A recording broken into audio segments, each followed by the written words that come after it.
கருகி வரும் அழகை காண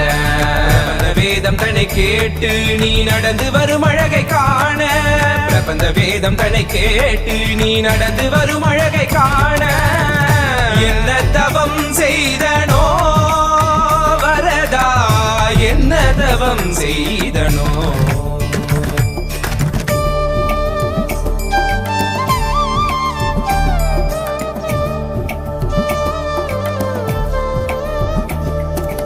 குடகினிடகினில் கோபுர தரிசனம் கொட்டையார் கண்டு மகிழ்ந்திட்ட தரிசனம் தேவர் யாவரும் தரிசனம் கண்டிட காஞ்சி மாநகரில் தவமாய் கிடந்திட இந்த மார்புதனில் 3 நாச்சியரை சுமந்து பறந்து வரும் சுந்தர வரதா 2 குடைகளுடன் கருடன் மீதமர்ந்து திருவடி காட்டிடும் கரிகிரி வரதா.